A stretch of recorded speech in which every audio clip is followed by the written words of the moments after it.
إن الحمد لله نحمده ونستعينه ونستغفره ونعوذ بالله من شرور أنفسنا ومن سيئات أعمالنا من يهده الله فلا مضل له ومن يضلله فلا هادي له وأشهد أن لا إله إلا الله وحده لا شريك له وأشهد أن محمدا عبد الله ورسوله صلى الله عليه وعلى آله وصحبه وسلم تسليما كثيرا بعثه الله رحمة للعالمين ونصلي عليه في الأولين وفي الآخرين وفي الملأ الأعلى يا رب العالمين أوصيكم ونفسي بتقوى الله عز وجل كما جاء في محكم التنزيل يا أيها الذين آمنوا اتقوا الله حق تقاته ولا تموتن إلا وأنتم مسلمون.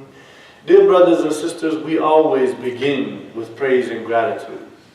We are always living a life that is reflecting the numerous, countless favors that our beloved Creator, Provider, Maintainer, Sustainer has given us in life. And so we're always waking up and throughout the day remembering Him. And in this world that we live in, we realize that there is evil and there is corruption. And we will be tried and afflicted by it. So we seek His guidance and we seek His assistance and we seek His forgiveness when we slip up and fall victim to the plot of the devil. I bear witness there is no deity and nothing worthy of worship except for God alone. And I bear witness that Muhammad, the son of Abdullah, was His final messenger and servant He sent to complete His Abrahamic covenant that would be the final message to mankind. Right now many people are saying this is a disaster. We are in grave danger. This is a terrible situation. What's going to happen? What should we do? We will do exactly what the Prophet ﷺ taught us and what Allah subhanahu wa ta'ala told us in the Holy Quran. Because when we said, Ashhadu an la ilaha illallah wa ashhadu anna Muhammadan Rasulullah, that's what we mean, right? So Allah subhanahu wa ta'ala sent the Prophet ﷺ to comfort our hearts in dealing with all kind of circumstances. And he said, عَجَبًا لِأَمْرِ الْمُؤْمِنِ إِنَّ أَمْرَهُ كُلَّهُ خَيْرٌ إِذَا أَصَابَتْهُ سَرَّاء شَكَرَ فَكَانَ خَيْرًا لَهُ وَإِذَا صَابَتْهُ ضَرَّاء صَبَرَ فَكَانَ خَيْرًا لَهُ. So the Prophet ﷺ said, how great is the affair of the believer. The believer, all of his or her affairs are good things. Everything's good for the believer. If something that we perceive to be happy and giving us comfort and ease, then we're saying Alhamdulillah, we're thanking God and we are grateful for all of that, right? And we're increased in worship just because we're so thankful for all of the favors that we get. And if bad things, meaning things we perceive to be harmful, happen to us, then we have sabr.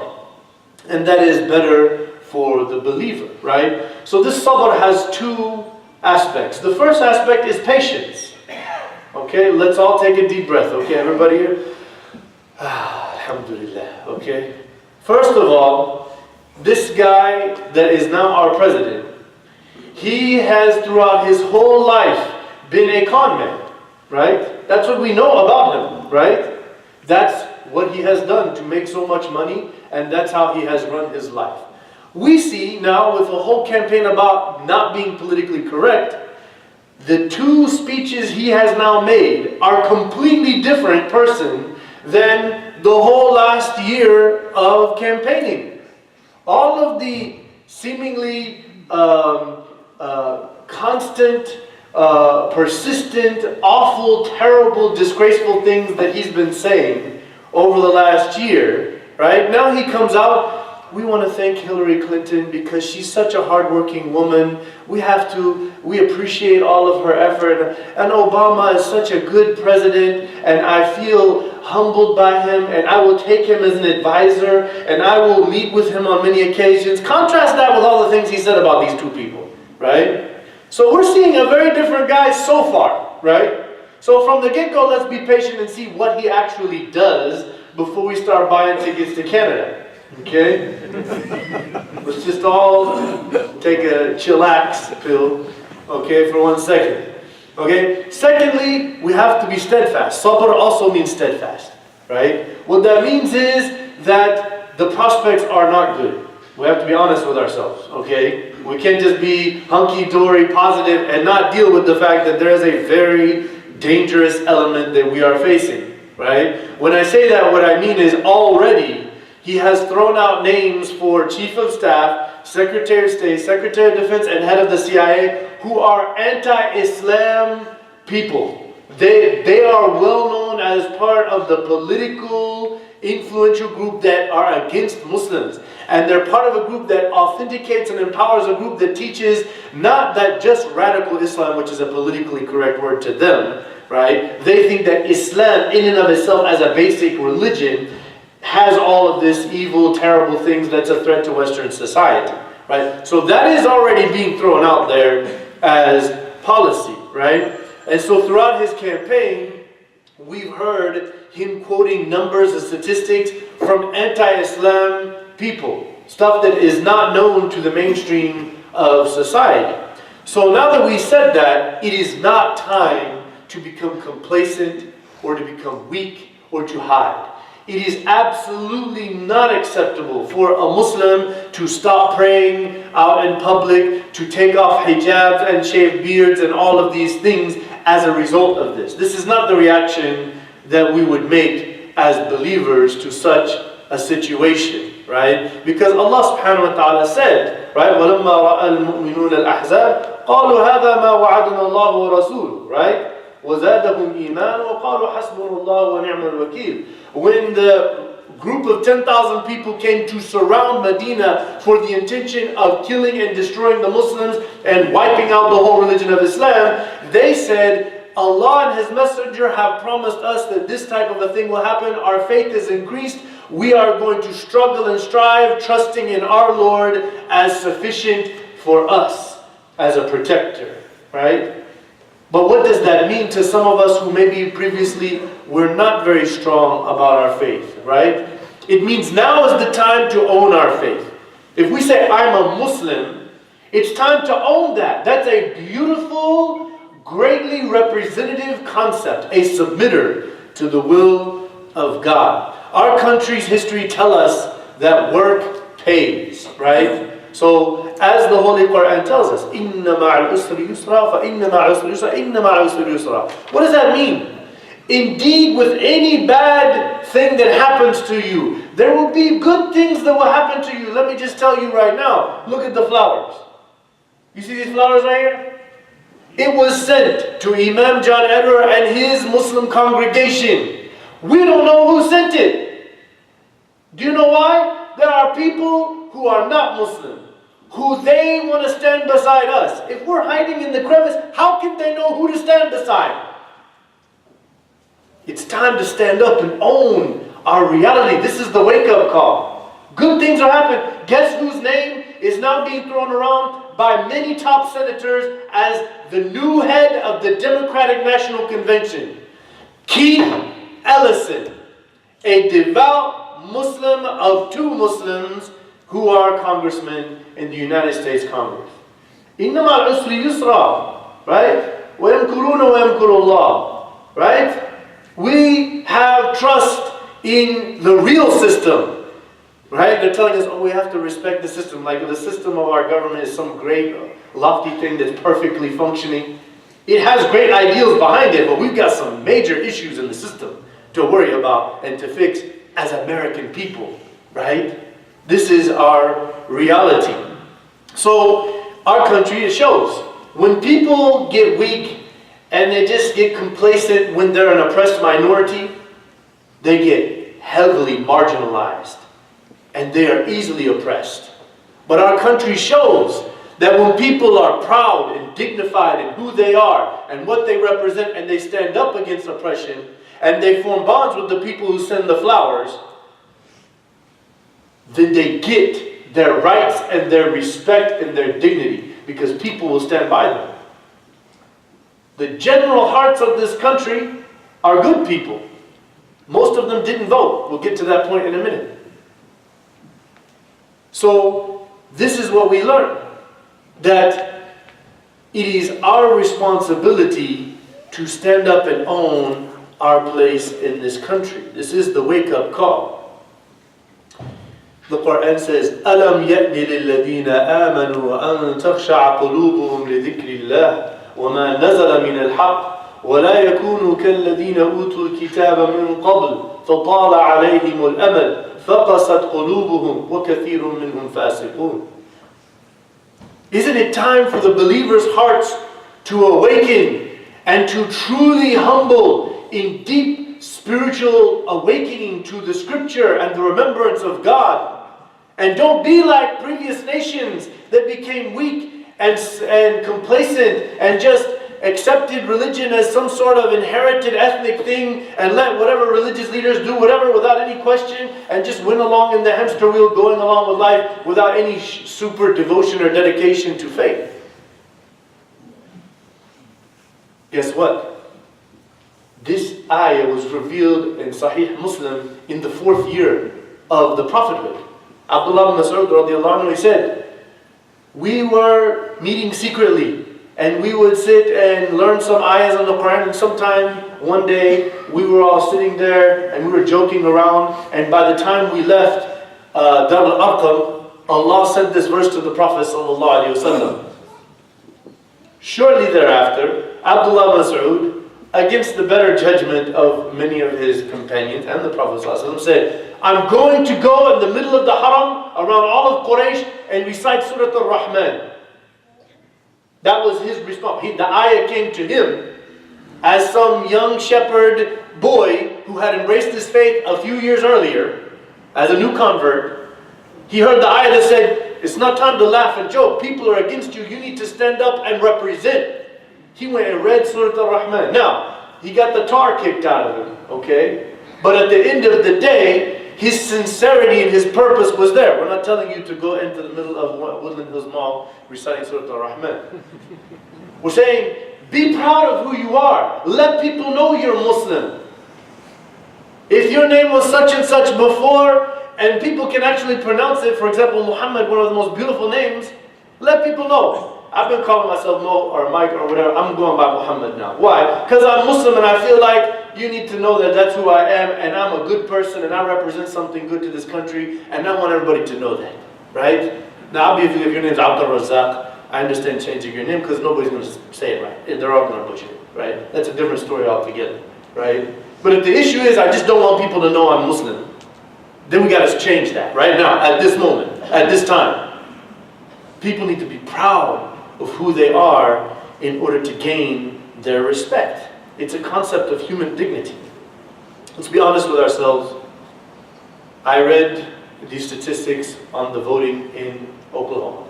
Even though Tulsa was one of the more balanced areas of voting, still the fact remains. Just over half, 1 out of every 2 of your neighbors, of our neighbors, voted for Donald Trump. Let's take it a little bit deeper. About 10% of Muslims voted for Donald Trump. I don't understand it. I mean, I've talked to many of them.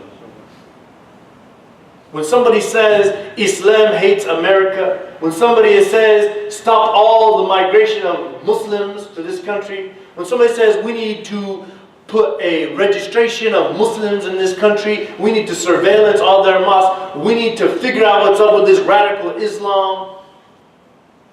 When he sides with people who are day and night with hundreds of millions of dollars of support, trying to vilify and make us out to be the devil and boogeyman and against Western civilization, when he sides with all those people, I don't know how that could have happened. But at the same time, if we look, the same number, about 60% of Americans surveyed from many different surveys. I've looked at like 4 or 5 surveys that go from many different organizations. 58%, 60%, 61%, 63% said, when asked, how do you feel about the religion of Islam? They said, we have an unfavorable, we do not like Islam. 60%, 6 out of 10 Americans feel that way. Who bears the onus of this? Me and you. People need to know who we are. It's not good enough to be a good guy or a good lady. You need to be a good Muslim guy or a good Muslim lady. And you got to step up your game, spiritually speaking. If there was ever a time Muslims need to be seen praying whenever the time comes without compromise, Muslims need to be seen. It's not time to throw off the hijabs and all that stuff. This is exactly opposite of the prophetic model that our beloved Prophet ﷺ taught us. We should not allow anyone to define us but ourselves.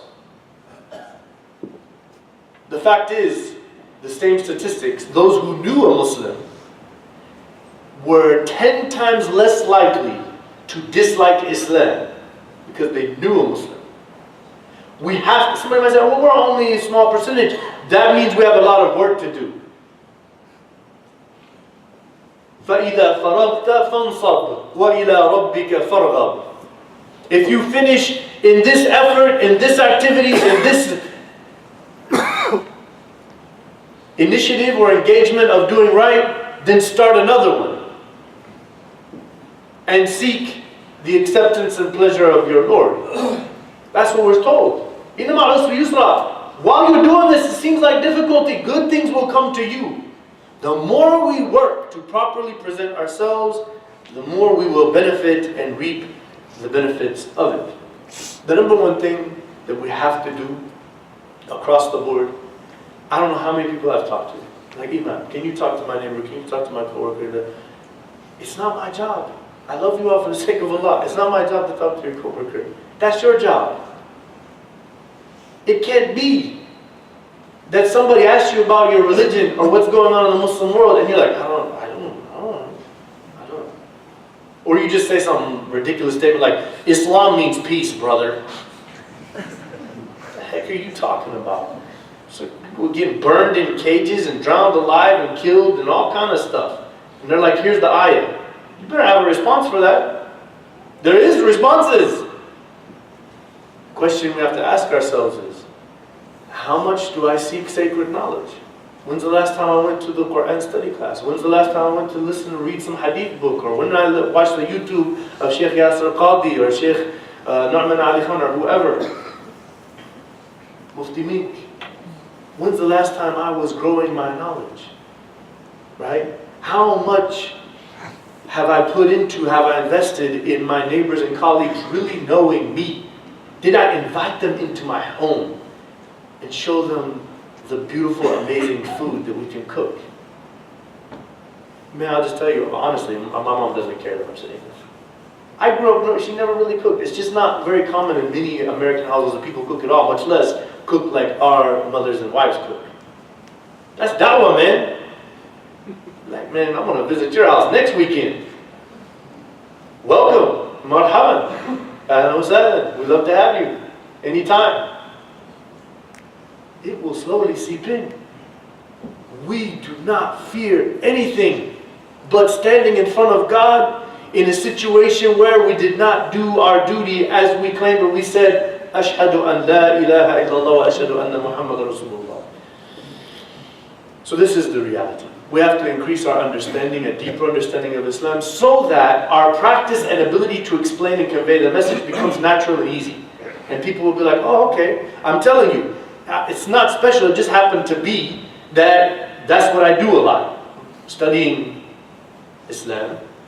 And I will tell you that for the last 14 years that I've been studying Islam for hours on end, on a daily basis, I learn new stuff periodically. I have a different opinion on this, attitude on that, it changes. Why? Because I'm studying different scholars and different ayahs, different hadith, and we do not have a small religion that's just like some rules in the book. Like, where's the Sharia law book, man? There's no such thing, man. We can fill this room with Sharia law books. It's a deep, huge, versatile, rich legacy of devotion to the divine reality. No other nation on earth has it. Embrace it, brothers and sisters. The secular powers play both sides of the fence. They want you to either be very strict and rigid and judgmental, or you're very, lackadaisical and inshallah Allah yaghfirli, I don't pray, I don't really learn much, I don't know what I'm talking about, I'm just call myself Muslim. Right? They want you to be one of these camps. The one who's in the middle with a deep understanding of the religion, who can deal with all circumstances, situations, and give a rational, reasonable, wise, compassionate, concerned, empathetic understanding of dealing with any people or situation, that's what the world needs. The powers that be know this, brothers and sisters. That's why they're trying to paint us in one way. Because the Prophet ﷺ was an amazing teacher. People are asking the number one question: Imam, what do I have to say to my children about this? What am I going to say? My kids are like, how did this happen? My son woke up for Fajr, and then we began to eat breakfast, and then he's like, oh wow, so Hillary Clinton's the new president, isn't the first woman president and all that? I was like, well actually son, the unthinkable has happened. He's looking at me like, what? The guy that's saying all these terrible things about everyone and hates everybody and seems to have very little morals? So that's the beginning of our response. Ask, well, how did a guy who says and does these things, become president of the United States of America? Number one, because in the United States, morality is a declining concept.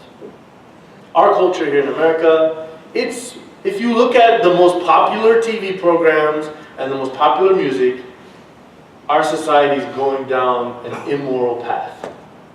Morality is going away. It's normal to talk filthy. It's normal to be disrespectful and rude. Class system, racism is still all there. That stuff's the reality. What does that mean to us, Baba? That means we are the ones who say we are those who submit to the will of the divine. We are the Muslim. We are the one who are trying to be godly. We represent the mission of God on earth. That's who we are. So that means we need to be known as the Muslims. Those are the people that around their friends and family, they're the ones who have the best speech, the most honest, genuine speech. They use the nicest words. The Muslim needs to be known as the most helpful to people around them. People say, wow, she's so helpful, he's so helpful. Muslim needs to be known with the best etiquettes and manners and character in dealing with people. The Muslim needs to be known for these things. We need to be known for virtue,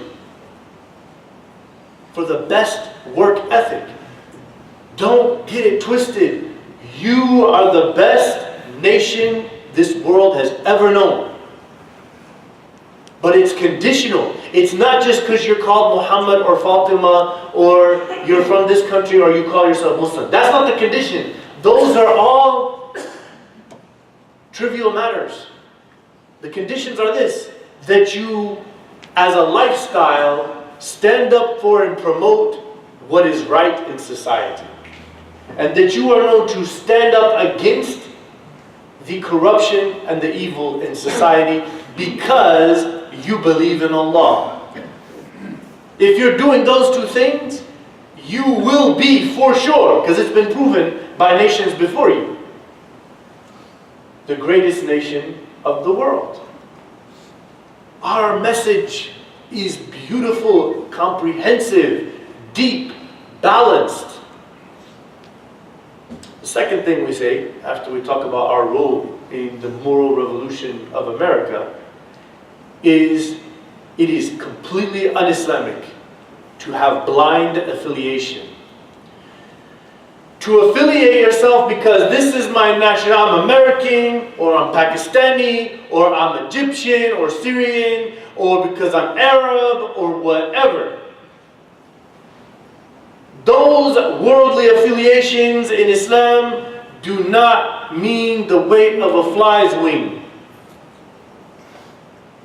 We have a divine affiliation.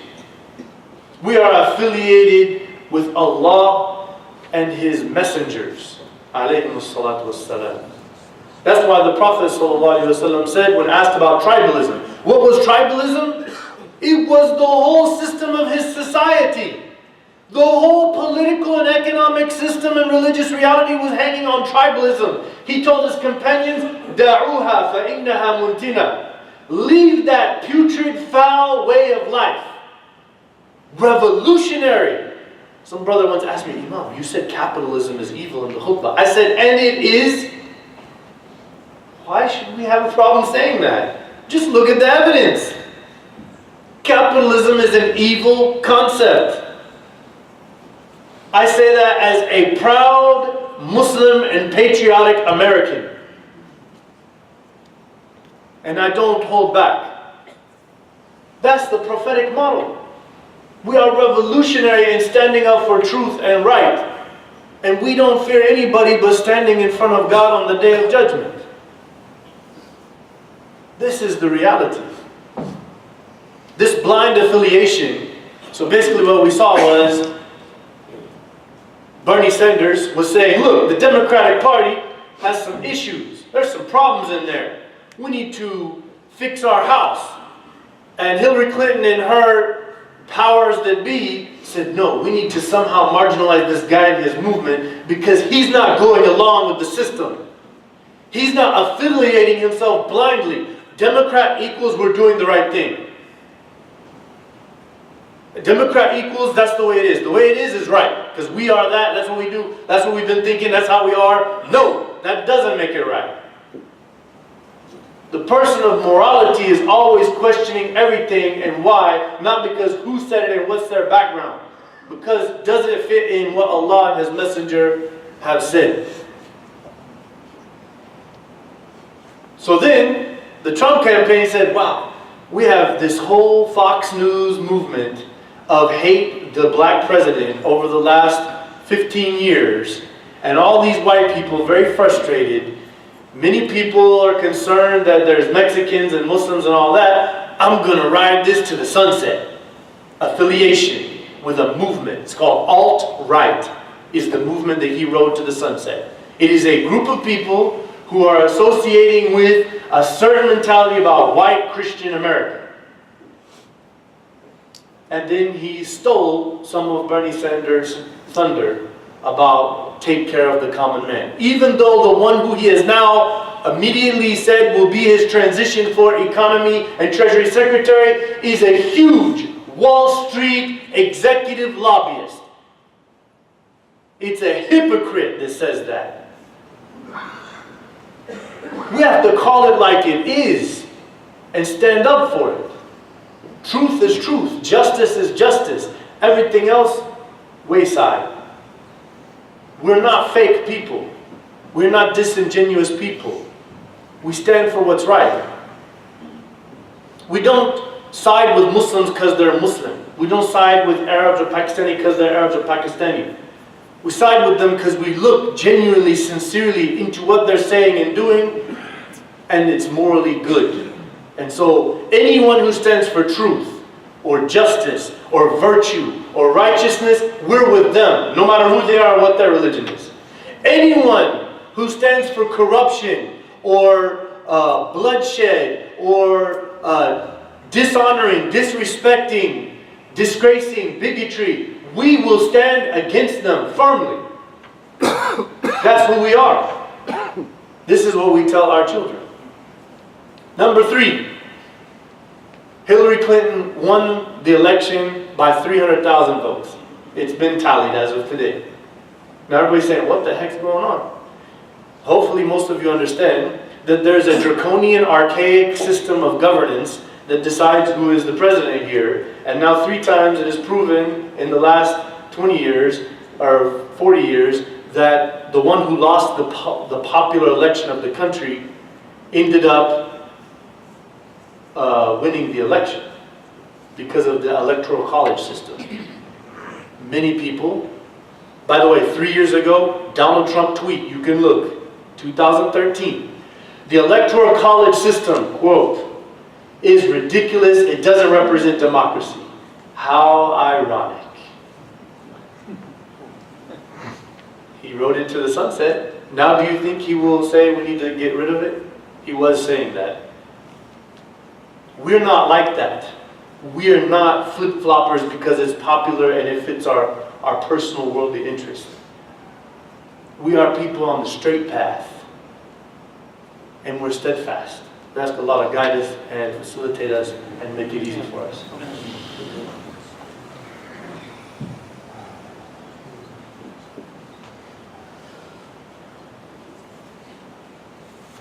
Bismillah, alhamdulillah, wa salatu wa salam ala rasulillah wa ala sahbihi ajma'in. Brothers and sisters, to summarize. Number one, this is a good thing. Anything that happens to us is a good thing. We have to struggle and strive, realizing we're not in heaven, we're trying to earn a place in heaven. By standing up for truth, righteousness, good character, good behavior, good speech, good work ethic, good manners. This is who we are. We stand up for that and we promote it. And we do that while very unapologetically, proudly saying, I'm a Muslim. We don't try to hide and be good and then maybe later they'll figure out that I'm Muslim. We're Muslim first and foremost. We are a people who are only going to be good if we have knowledge. That's why the difference between disbelievers in Arabia and believers were Jahiliyyah. So Iman represented a intellectual revolution from a spiritual base. There are secular powers that be that want to compartmentalize you. They want to train you and brainwash you to be either very rigid and harsh and judgmental and fitting a stereotype of some barbaric people because that's your religion and all religions are like that. Or you're very secular and, not very serious about your religion and just hoping Allah loves everyone and kumbaya to the sunset. The beauty of our beloved Prophet and the beauty of our religion is that it is by nature, as it says in the middle ayah of Surah Al-Baqarah, this is a book has made you a moderate, balanced nation. It's not that the moderate Muslims need to come from somewhere. Those are the orthodox, mainstream Muslims. That's what it means to be Muslim. You don't go to one extreme or the other. You are proud and love your faith and you're devoted to it, but that doesn't mean that you're rude or disrespectful or you unjustly take the rights of anyone else. You build bridges with people who do right regardless of what their religion or even their lifestyle is outside of that issue. You say, that's good behavior, that's good character. That's not, and it shouldn't be done like that. That's who we are. We do not affiliate ourselves blindly. Okay, I'm with this group, I'm with that tribe, I'm American, I'm this, I'm that. That makes me better than others. No. All of the worldly affiliations through Islam, we hope to make it a better place by our practice of Islam. We hope that group becomes a better group because of our practice of Islam. And finally, we have to be active. We have to be we have to work hard. We have to put effort we have to sacrifice free time to make ourselves be known for who we are. Because when somebody gets to know us, they will like us and appreciate our religion. If they don't know us, then they're going to listen to other people who are defining us, which is very different from what we know about our religion. We ask Allah, Ya Allah, please illuminate our hearts with your guidance. Ya Allah, give us dignity, give us moral integrity. Do not let us be a people of corruption or divisiveness. Ya Allah, please help us to be those that stand up and promote goodness and people who stand against corruption and tyranny. Ya Allah, please help us to be people who earn our place in heaven by truly owning and accepting the claim to being Muslim. Ya Allah, please help us to be honest, genuine, upright people. Do not let us be corrupt people who follow our desires.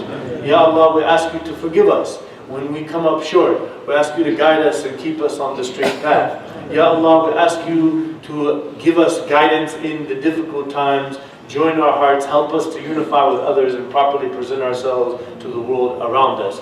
Ya Allah, we ask you to help us to reflect on the example of the Prophet ﷺ and all those who followed him until the day of judgment so that we can be among that nation and that affiliation. وصلى اللهم على محمد وعلى آله وصحبه